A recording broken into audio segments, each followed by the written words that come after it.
सुशांत सिंह राजपूत मामले में पुलिस अब तक 34 से ज्यादा लोगों से पूछताछ कर चुकी है, जिसमें यशराज के स्टाफ मेंबर्स शामिल है। इसके अलावा शेखर कपूर से पूछताछ हो गई है और अब नाम आया है सलमान खान और उनकी टीम का। बांद्रा पुलिस ने सलमान की मैनेजर रेशमा शेट्टी से पूछताछ की। रेशमा शेट्टी सलमान खान के साथ पिछले 10 से भी ज्यादा सालों से जुड़ी हुई है और कहा जाता है कि सलमान खान की इमेज और उनके करियर को एकदम ऊंचाई पर लाने के लिए रेशमा शेट्टी का बहुत बड़ा हाथ है। रेशमा शेट्टी सलमान के अलावा कई सारे बॉलीवुड एक्टर्स की मैनेजर हैं। वो अक्षय कुमार, आलिया भट्ट और संजय दत्त जैसे एक्टर्स को भी मैनेज करती हैं। एक स्टार की जिंदगी में उसका मैनेजर बहुत मायने रखता है उसके करियर के उतार चढ़ाव के लिए। जी हाँ, माधुरी दीक्षित की जब जब बात होती है तो उनके मैनेजर रिंकू राकेश की भी बात होती है, क्योंकि उन्हीं की वजह से माधुरी को अच्छी फिल्में मिली थी। और यही हाल है सलमान खान का भी।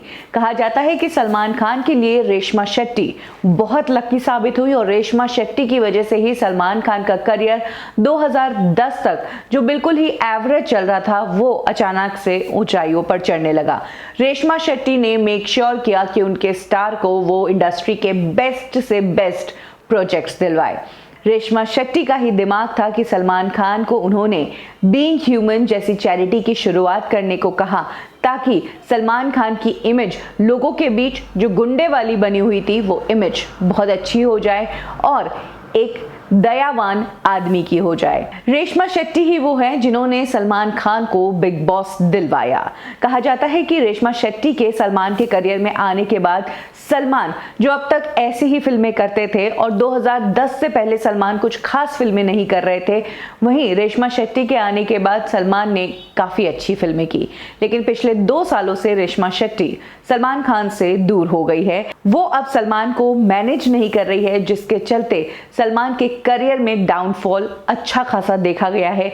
भले ही फिल्म भारत हो या फिर रेस 3 हो या फिर ट्यूबलाइट हो। कहा जाता है कि रेशमा ही वो इंसान थी जो सलमान को खरा खरा कहती थी कि ये काम आपको करना चाहिए या ये नहीं करना चाहिए।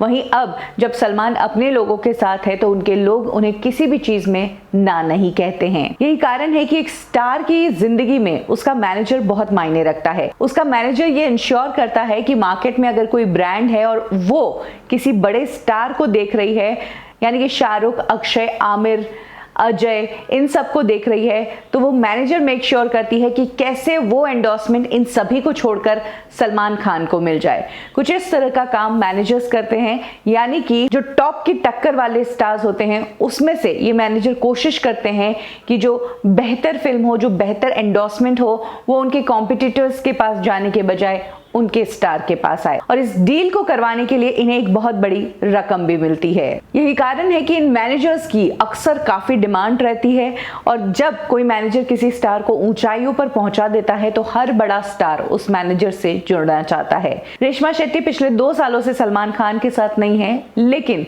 2010 के बाद से रेशमा शेट्टी ही सलमान खान को मैनेज कर रही थी।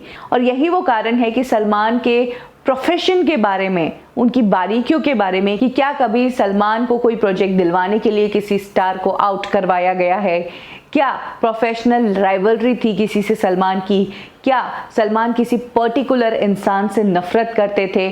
कुछ इस तरह की बातें पूछने के लिए रेशमा शेट्टी को हाल ही में पुलिस ने बुलाया और उनसे ये पूछताछ 3 से 4 घंटे की गई। आपको बता दें कि रेशमा शेट्टी स्टार्स को मैनेज करती है। इसके अलावा इनकी जो कंपनी है जो इवेंट्स और टैलेंट को मैनेज करती है, मैट्रिक्स PR कंपनी, ये कंपनी बॉलीवुड के कई स्टार्स को आगे बढ़ाने का काम करती है। ये जानना वाकई में इंटरेस्टिंग होगा कि क्या रेशमा शेट्टी ने अपने इन पूरे स्टेटमेंट में सलमान खान को लेकर कुछ खुलासे किए हैं या नहीं।